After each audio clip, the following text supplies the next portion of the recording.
Let us pray. Holy and blessed Lord, we are here today because of the love you have given us for our country. We are here to support two people that wish to serve you in serving us.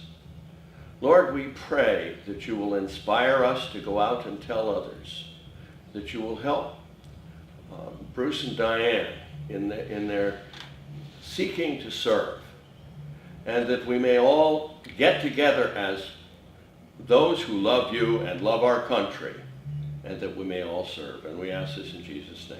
Amen. Amen. Okay. Alrighty. So I just have a few things to situate where we are, beginning with a discussion that I had with my friend Lyndon LaRouche a couple Mondays ago. As people know, I'm on the LaRouche PAC Policy Committee, and every Monday we have a public discussion with Mr. LaRouche, which is live, so you want to be on your toes when you get there. And I brought up what was happening with the Benghazi Select Committee, that this finally had happened, that Boehner was forced by these emails coming out, which indicate what everyone suspected, which is that orders came directly from Obama's national security speechwriter, Ben Rhodes, to Susan Rice to lie. And therefore, Boehner, who had been trying to protect Obama from impeachment, because the game is, as we saw in New Jersey with the deal between Chris Christie and Cory Booker, that the Republicans will not impeach Obama, and therefore they think they will look better in 2016. And can give us another disaster like Jeb Bush or something like that. I mean, it's just completely insane. So when I brought up the Benghazi hearing, LaRouche got a funny little smirk on his face, and he said, well, we have good news and bad news. The good news is that Obama is definitely going down. He's failed. He was supposed to provoke Putin. Putin was too smart to be provoked. To launch thermonuclear war, and Obama is being dumped in one way or another. How it'll all, we don't know how it's all going to unfold. But the bad news is that the British Empire, the Queen, the British Empire, are going to come out in their own name to try and get this war. So that if you look at what's happening now, and it may not be Russia, it's also China. People saw just a few days ago there was another terror attack in China by the Uyghurs, which they drove 2 SUVs into a busy marketplace, threw all these bombs out the windows, and exploded the vehicles and killed 31 people and injured 90. You have continuing atrocities being committed by these Nazis, literal Nazis, the followers of Stepan Bandera that we are supporting in Ukraine. And I mean, you look at Nigeria, there are many hot spots around the planet, and like the period leading into World War I, where many people said, oh, well, we have no intention of having a war, but everything was configuring itself to create the conditions for a global war. And of course, today we cannot afford to have a global war because it will be a nuclear war, and no one will survive. No one wins such a thing. Now, the great disadvantage for the empire is that the financial system is finished. It's in its death agony. We've done, starting from the Bush-Paulson TARP through the Obama-Bernanke bailouts. I don't know where we're at now. The last I heard from Borofsky, it was $21 trillion. It's probably 31 trillion or something like that. And they can't do any more bailouts. So they've tapered the quantitative easing. It was 80 billion a month, then it was 60, now it's 35 billion a month. And what has been officially acknowledged, and they actually already voted for this in the European Central Bank, is what's in the Dodd-Frank Act, which is called bail-in. And it's in Title II of Dodd-Frank, the orderly liquidation of assets. And what they call a depositor is an unsecured creditor. Because if you have your money in a bank, that is not your money. You are a creditor who is seeking money from the bank. And they can cannibalize what's there to pay their derivatives obligations. That's a change in the law, that the derivatives, which are in the quadrillions of dollars, no one even knows the magnitude because it's offshore banking and who knows what. So that a very small collapse would vaporize what's real in the banks. And this is why the urgency of Glass-Steagall being reinstated is so great, because you need the firewall. You want to protect the tiny percentage of what's real. It's not much, and we need a Hamiltonian credit system, but there are some things that are real that you want to protect, and you want to let the garbage go. And you want to let some of these crooks who set up this whole situation take the loss instead of Main Street, which is who's been taking the loss now. So at any rate, the empire is now acting from the standpoint of weakness. Putin and Xi Jinping, the Chinese premier, just met in China. They signed agreements that are worth something like $400 billion over 30 years in oil and natural gas. The Chinese have just announced they're planning to build 80,000 kilometers of new rail by 2020, and they've offered to pay for building the Bering Strait Tunnel, which is something we've been talking about for a long time. And now with the elections in India of Modi, who is a very pro-development leader and probably in the tradition of Indira Gandhi. So you have a potential now that India could join this Russia-China axis, which starts to look like almost half of the world's population, which is not under the British imperial control, not under free trade, common currency, and all this green, etc. So it's a very great potential, and therefore they are going bonkers. And we have also, at the same time, as people know, Keisha Rogers, my associate on the policy committee, who's running for U.S. Senate in Texas in the Democratic primary, where the primary was March 4th. There were 5 candidates, and in Texas, you have to get a majority to win an election. So the party backed a dentist who somehow managed to sell his dental practice to a hedge fund associated with Michael Milken. I don't know how this works. It's so crazy. Anyway, so the guy had $4 million of his own money to put into his campaign. Interestingly, in the period, well, I'll get to that. But anyway, so he spent $4 million. Keisha's campaign raised about $40,000. She came in second to him, and he did not get 50% of the vote. So the Democratic Party hacks were greatly dismayed that their Wall Street guy could not beat Keisha and was forced into a runoff with her. She got over 110,000 votes in the Democratic primary, calling for impeaching Obama and reviving the John F. Kennedy, FDR legacy of the Democratic Party. The space program, industry, manufacturing, etc. And what's happened since is quite hilarious. Alamil is so distasteful to the population that he does not even hold events without giving out elaborate spreads of free food. And even if he does that, you can only get like 40 people there, and they're the same people every time.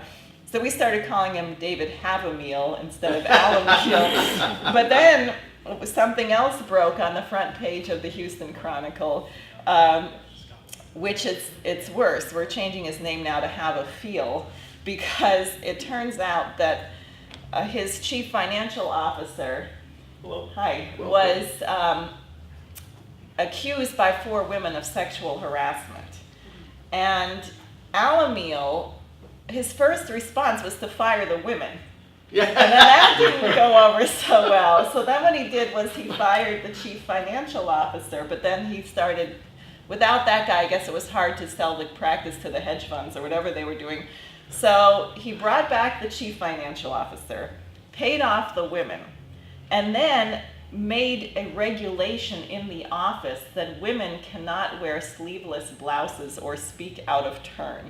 And this is the guy that the Democratic Party wants to put as their front runner under Wendy Davis, and they're calling it a women's rights slate. And as Keisha said, what is this, Sharia law in Texas? And there's I mean, the guy is a total disaster, which just shows it's not true that money can buy you everything or buy you support. So now, Alamil, in the last period between May 4th and the runoff is this Tuesday, the day after Memorial Day. Keisha's campaign has raised in this period about $100,000. His campaign has raised $4,000. I mean, the guy has no support except his own ill-gotten Wall Street gains.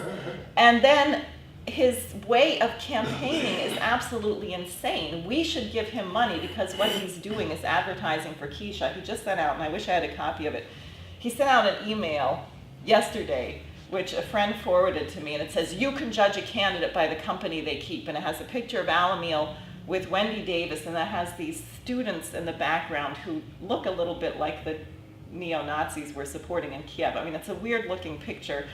And then it has a picture of Keisha Rogers with Lyndon LaRouche. And it says, Alamil supports President Obama. Keisha Rogers wants to impeach President Obama. And she's endorsed by Lyndon LaRouche, who says the Queen of England is trying to destroy the United States. So we started getting calls into our Houston office from people saying, you know, I was planning to vote for David Alamil, but then I got that email and I hate Obama, so I'm going to vote for Keisha. so it really is it's very funny what's happening there in Texas. And we heard last night from one of our sources inside the Democratic Party, they're saying that the party is not convinced that they are going to be able to stop her. They're going to do their damnedest to try and prevent her from winning the primary, but they may not be able to.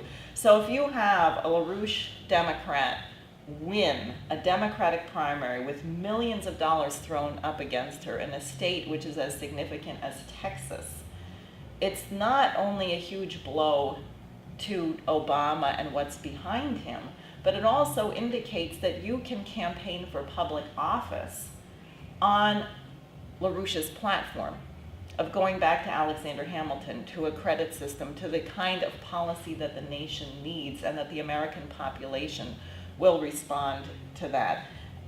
So we have that coming up, and then as people know, I think part of the indications that Obama is at the end of his tether is that while he and Pelosi were trying very hard to get the Democrats to boycott participating in the Select Committee, even John Kerry pointed out that you can't really do this. The Congress voted it into law.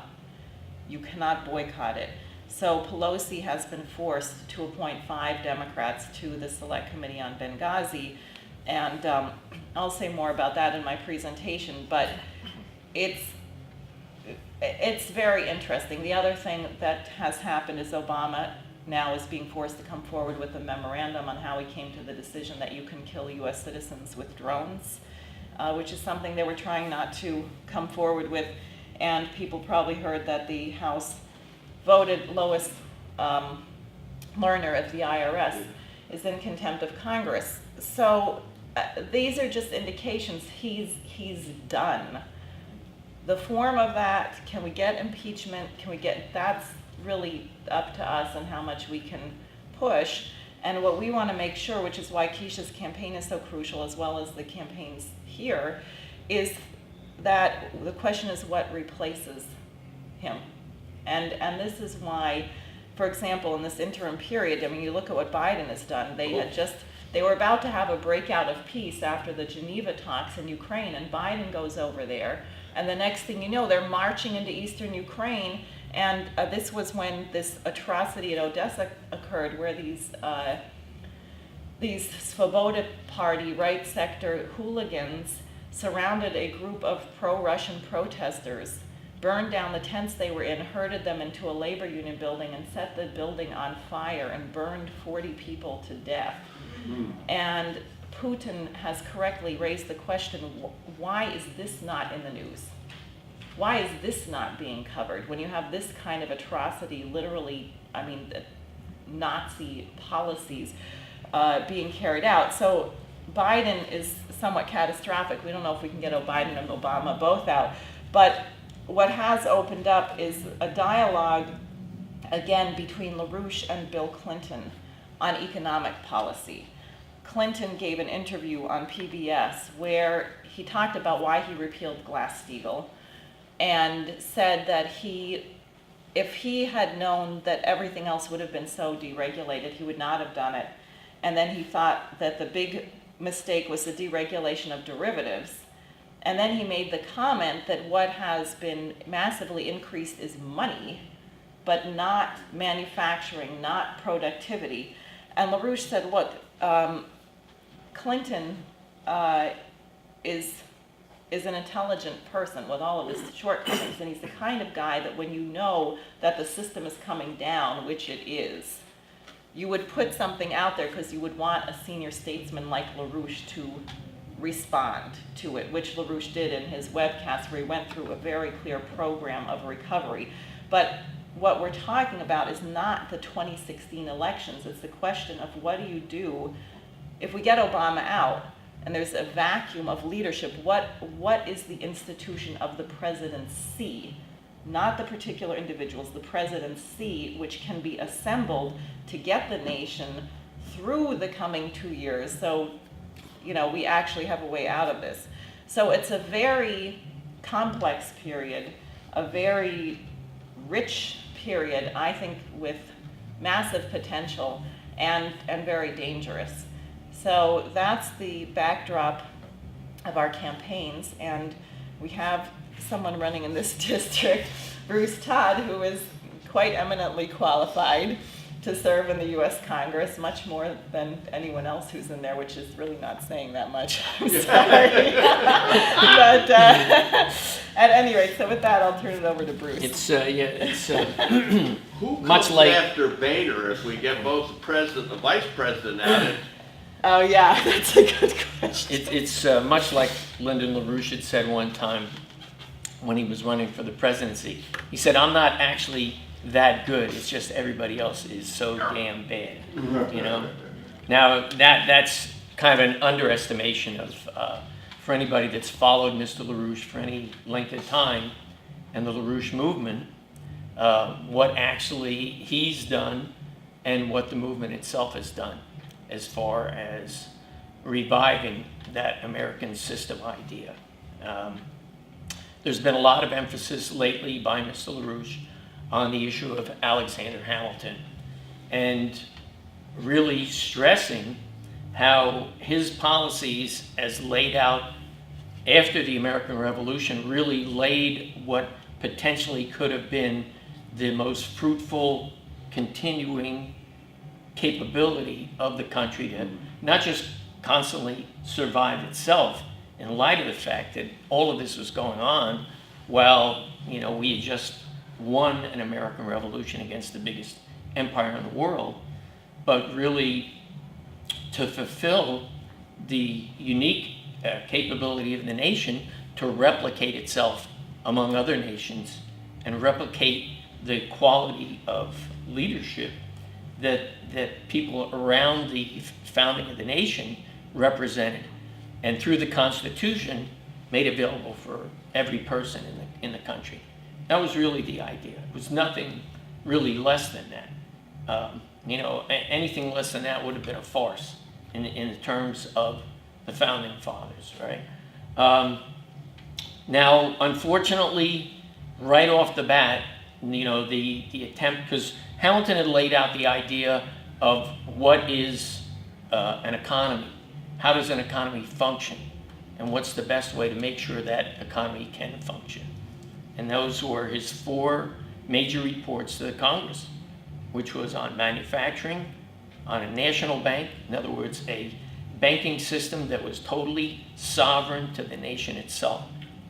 No private interest could or should control that bank, and the function of the bank was to make possible the continuing, constantly evolving development of the nation, not as some static thing.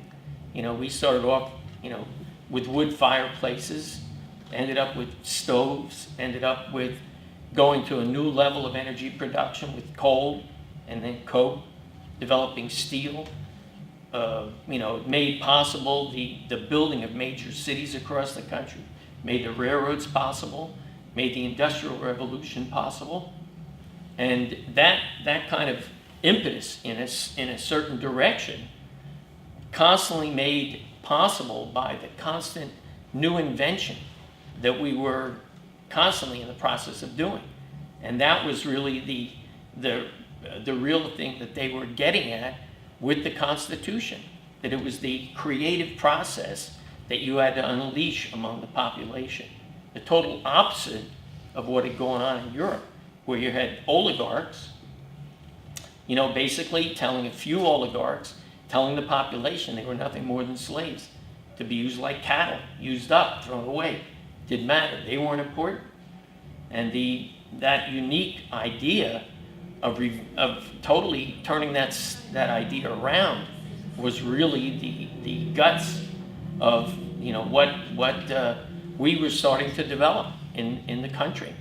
It was unfortunate because right off the bat, not only did they attempt to dismantle the country with the War of 1812, but they went after specifically the most important people who were responsible for setting up and getting in motion the country. Alexander Hamilton was murdered by Aaron Burr, right? A total traitor, right? In fact, he had to leave the country because he was being charged not just with murder, but with treason, right? He had tried to split off whole sections of the country to go back with Britain. You saw the same thing happen with Abraham Lincoln, who successfully unified the nation around the idea that we had to give up this, idea of states' rights, and everybody can, if we want to have slavery, we can have slavery. If we want to do this, we can. That wasn't the idea. The idea was we were a union.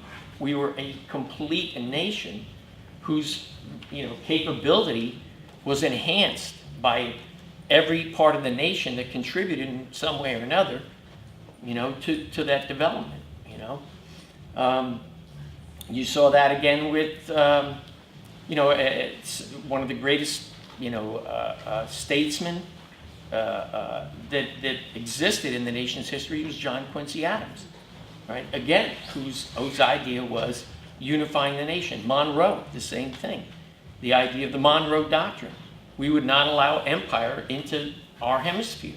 We were going to protect not only ourselves, but we were going to protect other nations and not allow the reestablishment of empire in that area. And we were constantly going to be making available to other nations that same kind of capability that we had.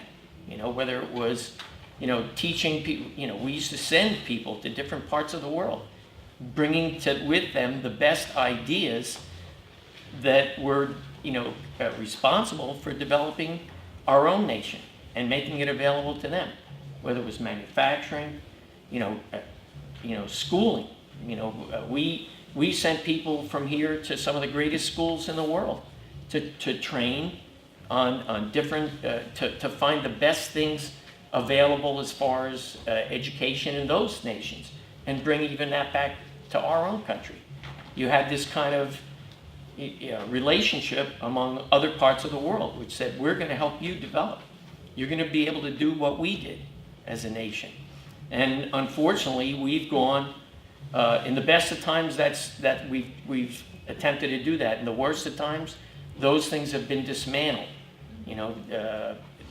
Setting up the basis for World War I, for example. You had the breakdown of the relations between the U.S. and probably the strongest relationship in Europe at the time was with Germany, with Bismarck, right? Who started to establish in that country, the same kind of ideas that, things like Social Security, which actually they developed even before we did. But it was this idea of building up the population, creating the most advanced capability for them to assimilate and make themselves, a stronger part of the nation. Franklin Roosevelt did that. John Kennedy did that. It was always this idea that we had this greater potential as a nation to do good. Kennedy with the space program really transformed the world. I constantly tell people that you look around, there isn't almost anything you can't pass that isn't in some way or another directly related to the space program. And that's what we did, not only we did as a nation, but we did in cooperation with other nations. Now those things, similar to what happened prior to World War I, prior to World War II, is what we see going on now. You know, the breakdown of relations between us and Russia, you know, who have consistently, whether even before, from the time when they were, you know, ruled by, you know, for example, Catherine the Great, etc., other people, they had this affiliate, even then, they had this affiliation with us. World War II, we literally helped save them as a nation, even though they suffered greatly. But they understood, and even today, understand that there is that relationship there, and even in spite of things that are going on in Ukraine, which have to be viewed from the standpoint of World War II, you know, for Russia, seems like, you know, this total contradiction of who we are as a nation. How did we get to the point where, you know, we are supporting the fascist overthrow of a government and potentially setting ourselves up for that kind of a conflict between us and Russia? And to his credit, great credit, not only in the Ukraine situation, but also if you look back at Syria, Putin played a crucial role in diffusing the situation when Obama was getting ready to go into Syria, you know, over the overwhelming opposition of the public, the Congress, even the military, right? It was Putin that created this steam release valve kind of situation with the, you know, going after the chemical weapons, saying this is something we can work on. This will diffuse the situation. You don't have to have an escalation into the war there. Just the same way they're trying to do that, although they have extreme, in both cases, in the case of Syria, in the case of Ukraine, they have vital strategic and historical reasons for, you know, trying to come to a resolution there, right? And they've done really some extremely important things around that. So, I mean, that's really where we are, and that's what Keisha's campaign is, because the only real way that we are going to be able to head off that potential confrontation, that potential drive into nuclear war, is the impeachment question. You know, there's more. It's not just that. It's not just, you know, what's going on in the Ukraine, you know, which, you know, is not just this administration, but it's even holdovers, leftovers from the previous Bush administration that are involved in it.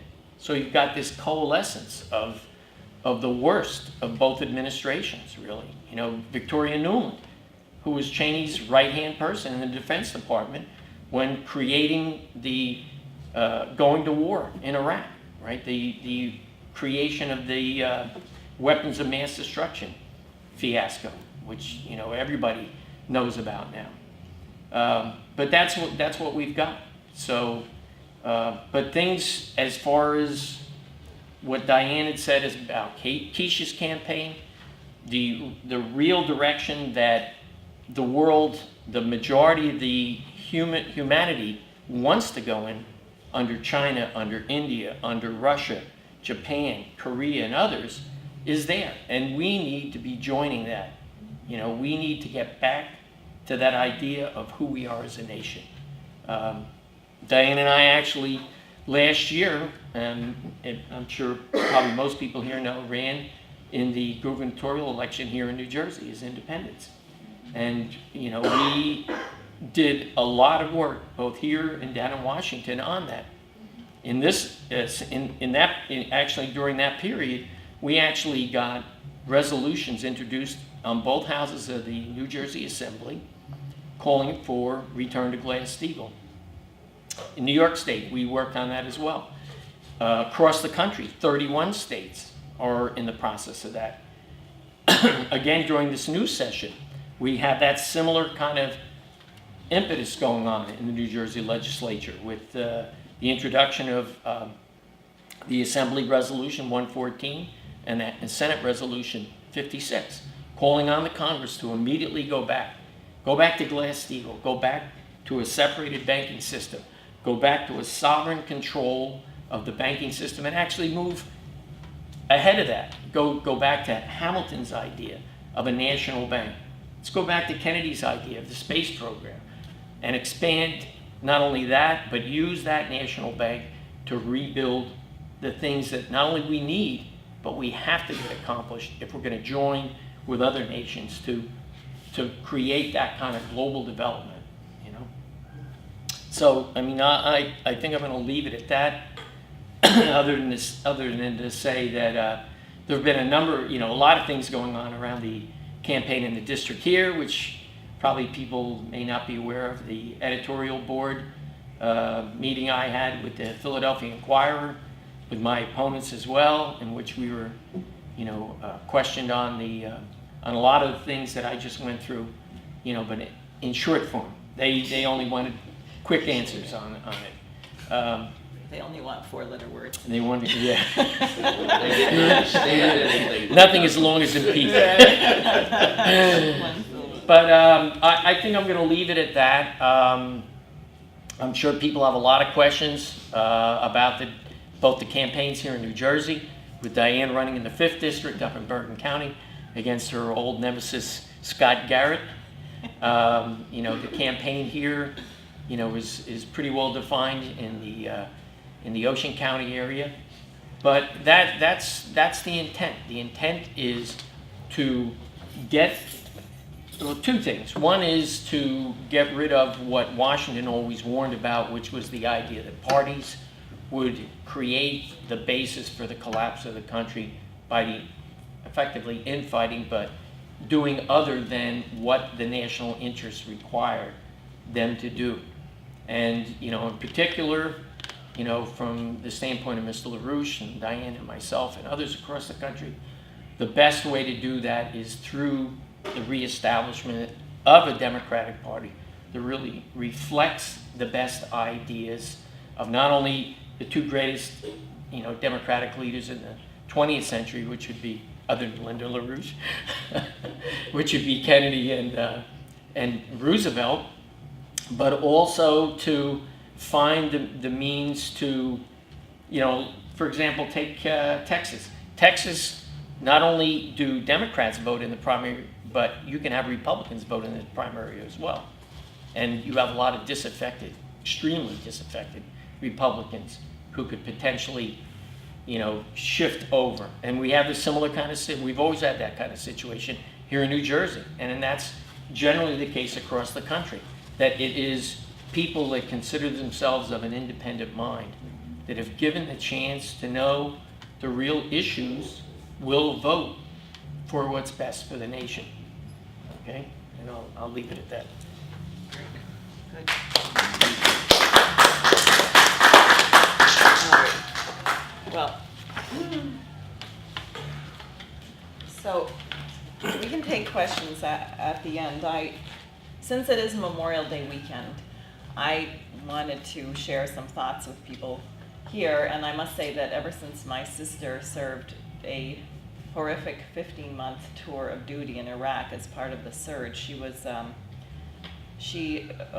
brigade surgeon for a brigade out of Fort Benning, and was assigned to it was a large combat battalion, which took a lot of casualties, and now Memorial Day definitely has a different kind of meaning to me. And this past Monday, when we had our discussion with LaRouche, I was sort of taken by surprise because he brought up Memorial Day, saying that he was preparing for it, and it was the next week. But he said, people tend to think on these holidays that you're supposed to remember, that you're supposed to look back. But he said, really, holidays like Memorial Day and the 4th of July, you're supposed to look forward. That you take the history and the sacrifice that people made, and you think of the future. So that really struck a chord, and then I was thinking of the end of Lincoln's Gettysburg Address, which actually is that very exact same idea, And I'm sorry that I'm reading it, but I never memorized it, which I think is outrageous, and every child should have to memorize it. And I will by next year this time. Where he says, "It is for us the living rather to be dedicated here to the unfinished work, which they who fought here have thus far so nobly advanced. It is rather for us to be here dedicated to the great task remaining before us, that from these honored dead, we take increased devotion to that cause for which they gave the last full measure of devotion, that we here highly resolve that these dead shall not have died in vain." And people know the last part. So it is for us, the living, to ensure that these people have not died in vain. And this becomes a profound question when you consider the kind of wars that we have had since World War II. What were people fighting for in Vietnam? In whose interest was that war? What about Iraq and Afghanistan? What were these wars about? Based on lies. How do you justify lives that were lost in wars which should not have been fought, or wars that were even to advance a false purpose, like our occupation of Afghanistan, which has increased by 40-fold the amount of opium that they are producing, which is coming back to kill our own people here in the United States. And therefore, I think we really have a huge responsibility to these people who sacrifice their lives. Because one, you can't say that to die for your country, as people believe that they are, is wrong. You can't denigrate a person who threw themselves on top of an IED to protect the rest of the troops that were with him. But you look at what's happening to these people, and people who are coming back, the ones who've not been killed, who have lost limbs, who have lost their mental capacities, who are damaged, who can't get medical care, who are being foreclosed upon. And so they come back from a hideous tour of duty in a criminal enterprise, and they come back to be further destroyed and be part of a declining United States. And I think when we think about what people have given and then what is occurring to them when they return home, that we have to be resolved even more intensely to put an end to the kind of evil of the Cheney and Bush and Obama administrations. So that on Memorial Day, we should resolve that the lives of those people who have been sacrificed for the satanic evil policy of the British Empire will have their immortality by what we do for the future, that it's our actions today that will ensure that their lives were not sacrificed for an evil purpose, because we are going to ensure that our nation is never again run by such a policy. And that's the sacred trust. And that, therefore, what we have to win, you could call it the mother of all wars, which is to eradicate Zeus, to eradicate the principle of oligarchism from this planet. And that we should take the lives lost and the bloodshed by these soldiers as a sacred trust to make sure that we don't falter and we don't capitulate to pessimism and cynicism and despair that we hear so frequently from people that we talk to about what's going on politically. Now, some people will be familiar with Henry Carey, who was an economic advisor to Abraham Lincoln, and who wrote a book called The Harmony of Interest, which it was an attack on British free trade. And free trade, whenever you hear it, always means two things. It always means slavery and it always means drugs. And what Carey proved is the question of the protective tariff, that what happened is, as opposed to having everyone compete with the lowest possible standard of living and the lowest possible wages, that if you insisted on a high standard of living, a high protection of your workforce, that you could force the opposite spiral, that you could force the standard of living to rise globally. So here's what he writes. He said, much is said of the mission of the people of these United States, and most of it is said by persons who appear to limit themselves to the consideration of the powers of the nation and rarely to think of its duties. Two systems are before the world.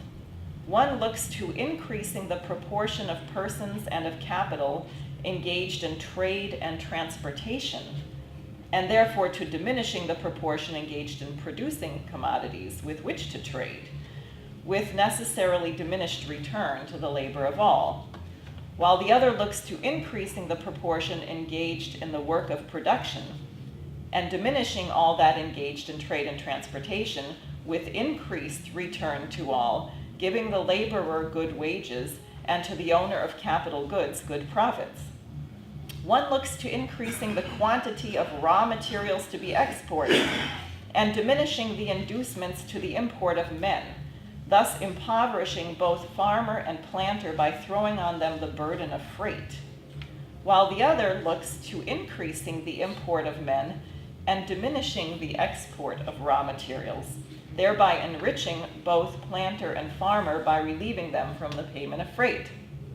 One looks to compelling the farmers and planters of the Union to continue their contributions for the support of fleets and armies, the paupers, the nobles, and the sovereigns of Europe.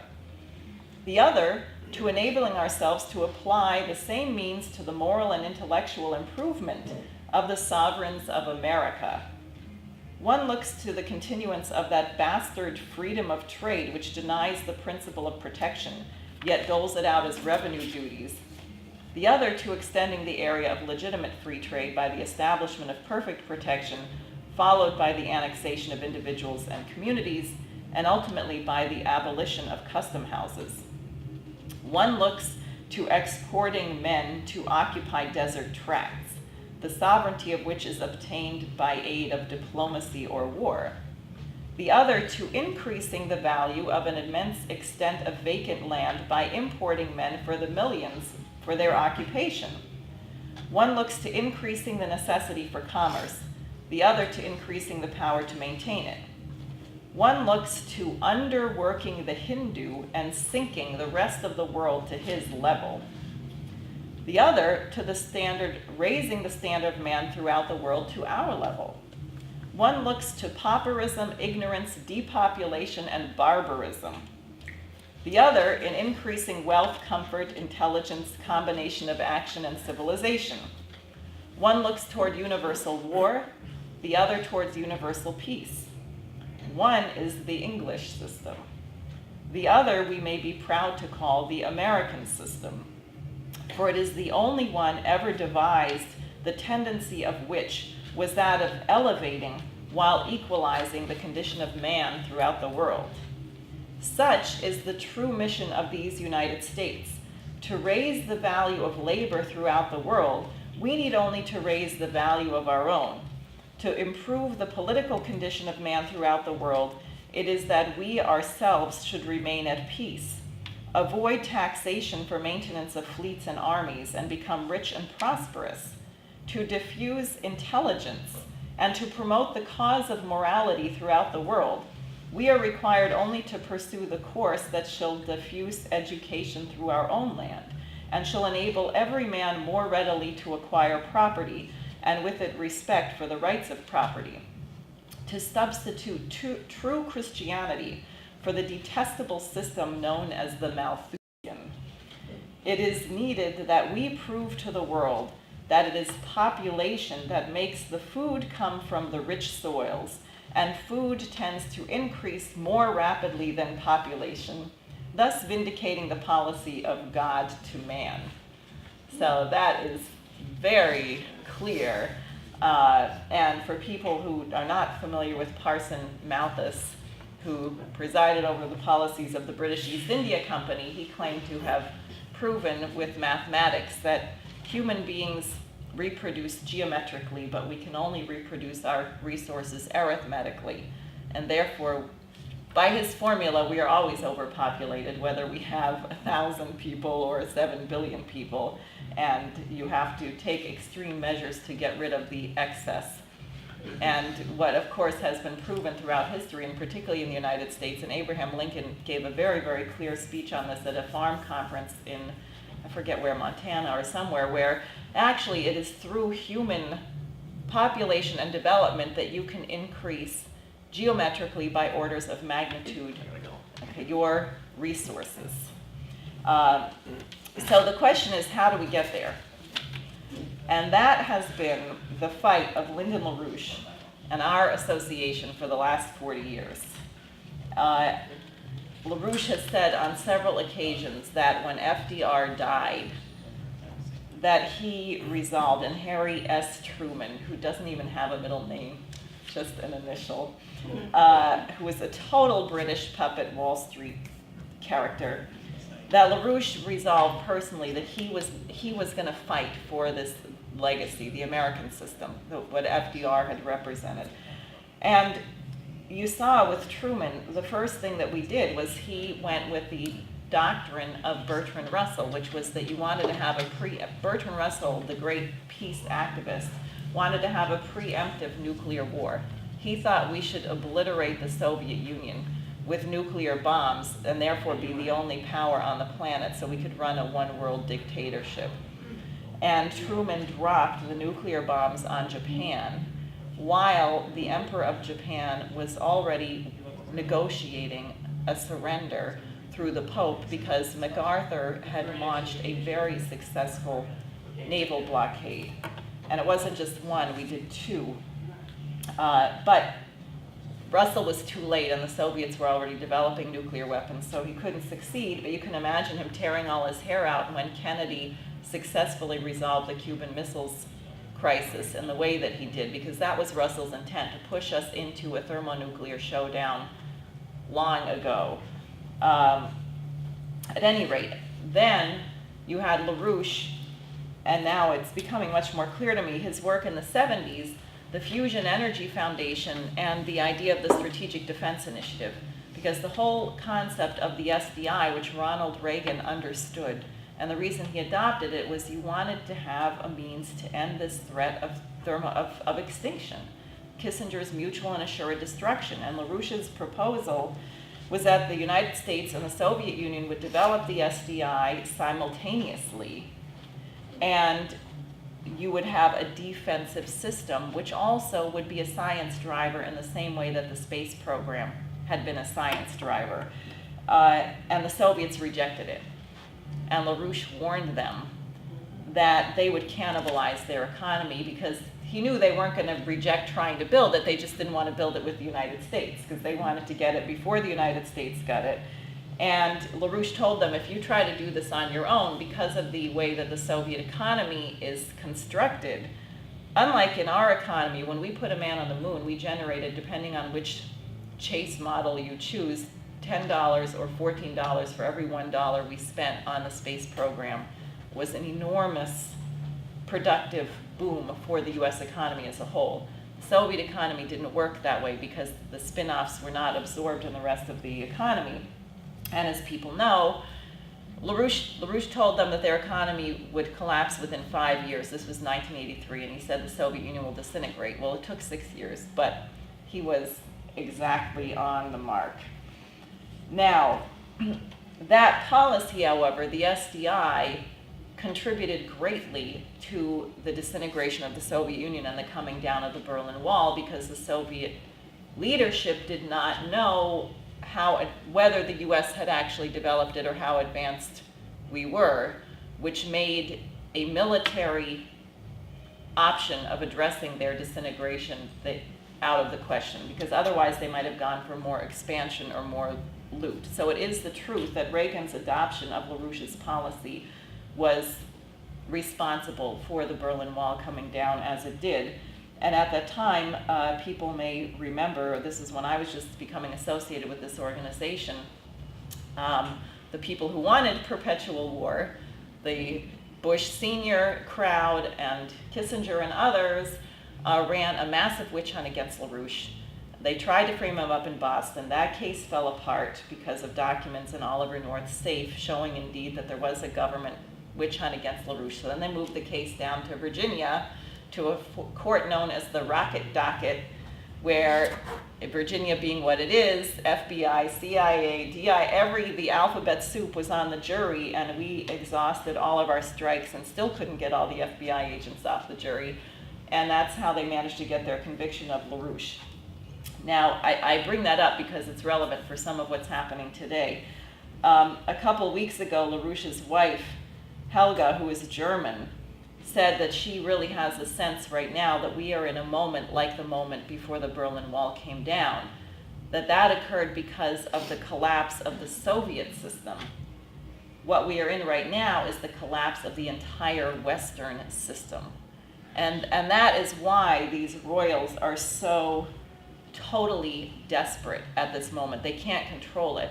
And I'll just say one of the things that's happened in the last week as a result of our effect and the potential for Keisha winning this primary, but also what's happening with China and Russia, and that they are explicitly picking up on LaRouche's policies, is that two things. One is there was a massive attack on Nation Builder, which is the server for Keisha Rogers' website and handles the donation pages for the LaRouche PAC website and handles mine and Bruce's websites and our other candidate, Mike Steger, who's running against Nancy Pelosi.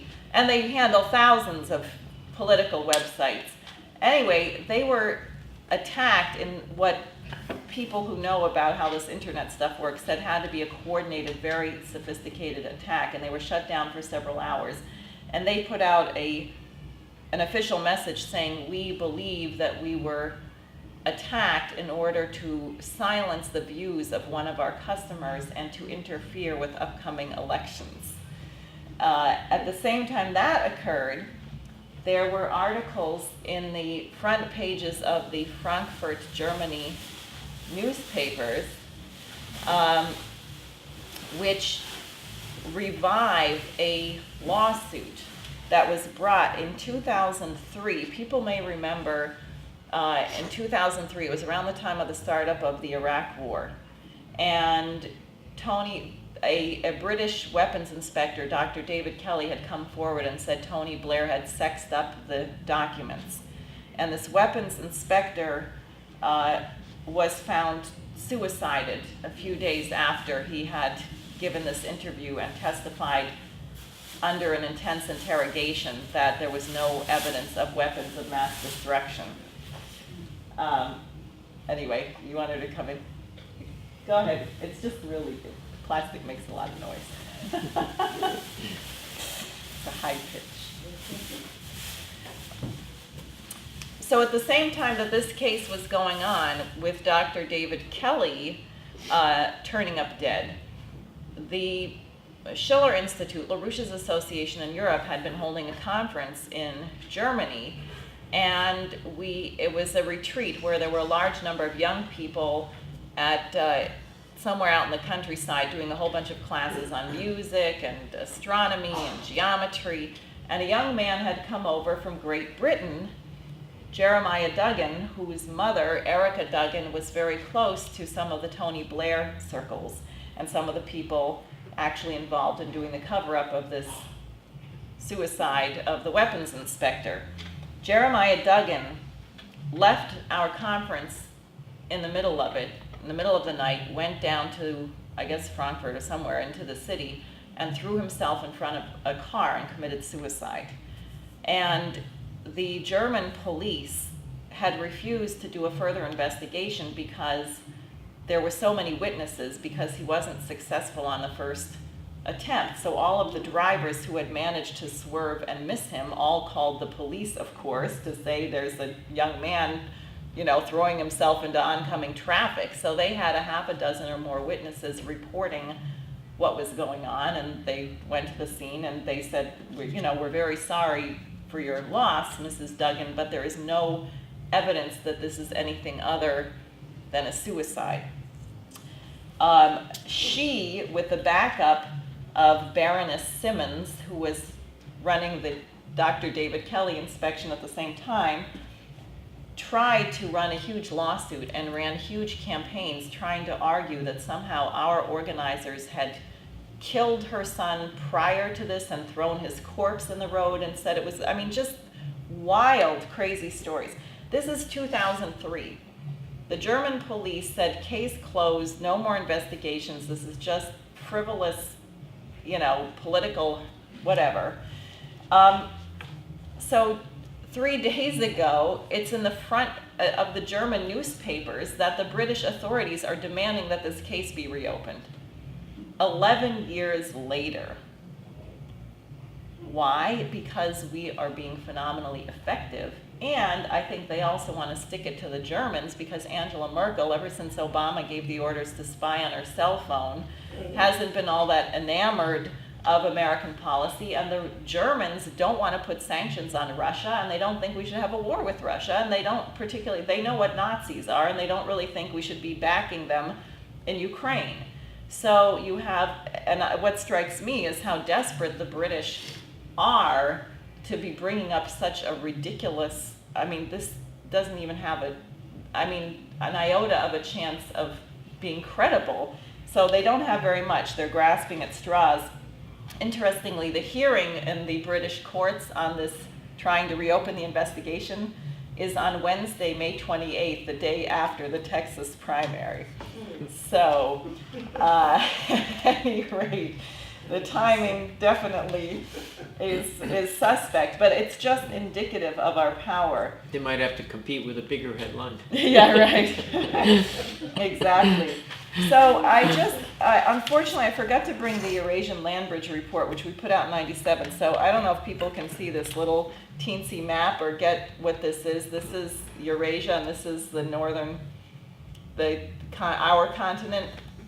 And in 1996, LaRouche's wife, Helga, went to Beijing to a conference of 36 nations to discuss what we were calling the Eurasian Land Bridge. That we should take the opportunity of the collapse of the Berlin Wall to develop massive corridors of high-speed rail, nuclear power, real development, and develop the entire heartland of Eurasia, and also this connection, the Bering Strait Tunnel, which has long been discussed between Alaska and Siberia. And there were several of the routes that we outlined in that report, that she outlined at that conference, by the way, are part of the 80,000 kilometers of rail that the Chinese are now talking about building. This is actually, and as I said, the Chinese said that they would finance the Bering Strait Tunnel.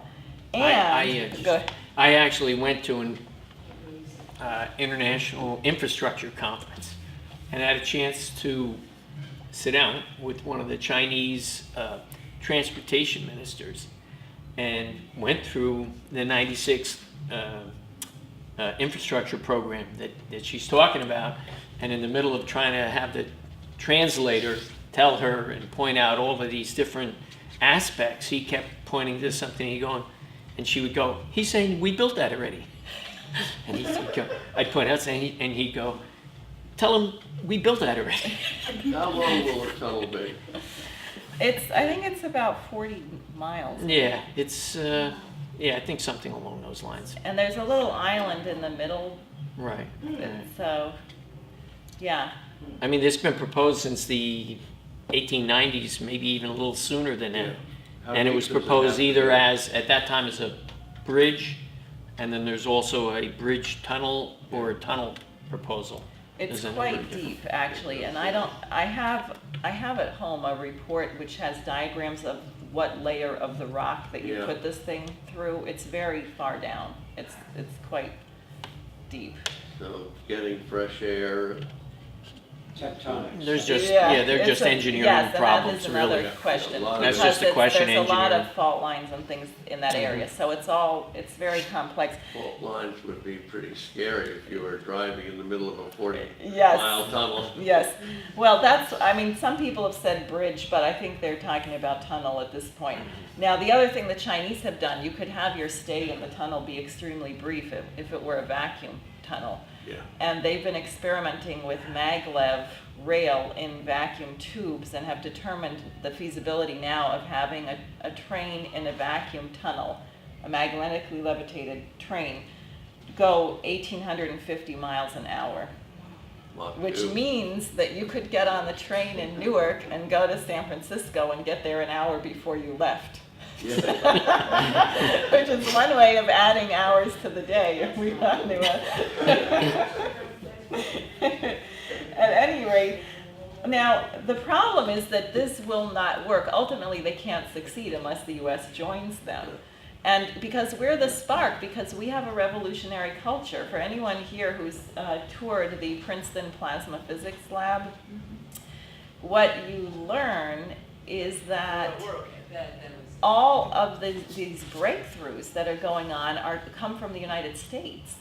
Like the PPPL, they're the ones who came up with the magnetic field that's now being used in Asia to contain these super high levels, because to have plasma, you're talking about temperatures higher than the middle of the sun, like 100 million degrees.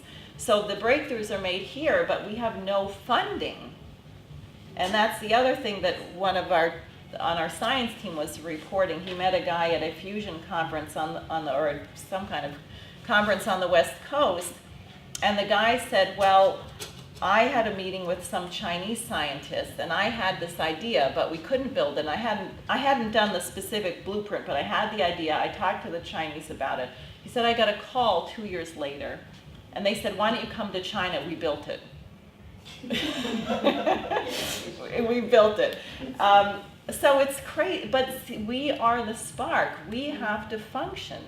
It's completely devastating, these budget cuts to NASA, and China just sent this super advanced rover to the moon, which has landing gear that could land something that weighs 3,000 pounds, because they're thinking of industrializing the moon and mining helium-3, which would be the fuel for fusion.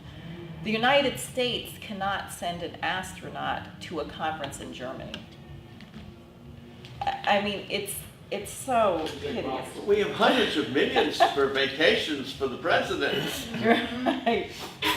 Yes, no, it's, now, so China, then you have Russia.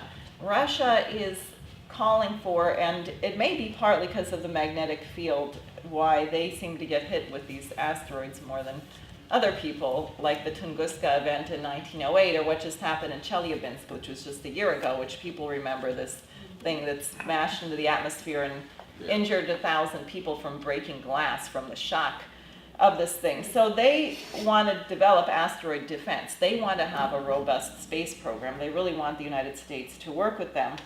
And Sergei Glaziev, who's one of the advisors to Putin, who is one of the people Obama has put sanctions on, actually wrote a book that we had published about a decade, a little more than a decade ago, 20 years ago maybe, in the 90s, called Genocide, where he went through the policies of the Thatcher and Bush program to Russia after the Berlin Wall came down, which LaRouche was in prison. LaRouche's wife was proposing this Eurasian land bridge idea that you take advantage of the East-West potential to massively raise the standard of living, as Henry Carey was telling us. And instead, what we did was we sent helicopters, like dropping old dollar bills that should have been recycled at the Treasury, to set up a black market in the Soviet Union, fostered drug addiction, pornography, prostitution like crazy, and Russia had such a high death rate that their population was shrinking by 1 million a year, 1 million people a year. And that was when Glaziev came into the orbit of LaRouche, and he wrote a book documenting the actual physical collapse of the economy of Russia. Glaziev now has become very close to Putin, and he actually said, well, if they're going to put a whole bunch of sanctions on us and steal all our money in overseas bank accounts, then Russia may have to go with a credit system. And he means Alexander Hamilton.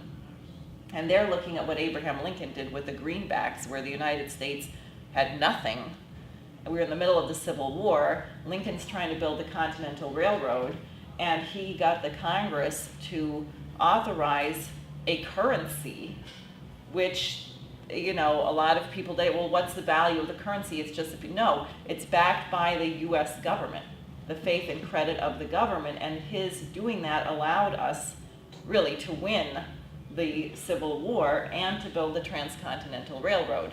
And so Glaziev is clearly indicating a Russian intent or potential to do this, an understanding of this, which is really fascinating. And then what you see going on in India, as I mentioned, where you have this election of Modi, the new prime minister, who I heard from one of our network people that Modi was recently, I think before he was elected, but he was actually denied a visa to come to the United States. So he must be a good guy. He's in good company. Anyway, and then finally on this Benghazi investigation, I just want to say that if we actually do it truthfully and thoroughly, what is going to come out is not just Obama's criminal actions in this, but it'll go back to the original 9/11 attacks and our backing of Al-Qaeda, the protection of the Saudis' funding of terrorism, the Bush family involvement in this. It has a potential to devastate and unravel an entire rotten terrorist apparatus, which is being kept to be used. I mean, this is who funds and backs the Uyghurs that are trying to blow up China. This is the Chechen terrorists. This is a whole apparatus that is used against the American system policy, which is now taking place in Asia. So finally, I'll just say that, as I said in the beginning, we here and everyone we know should really resolve ourselves, since it is Memorial Day, to think of it from the standpoint that LaRouche said, that we should dedicate ourselves to the future to ensure that all of those people who have given their lives for this nation haven't died in vain. That's what I have.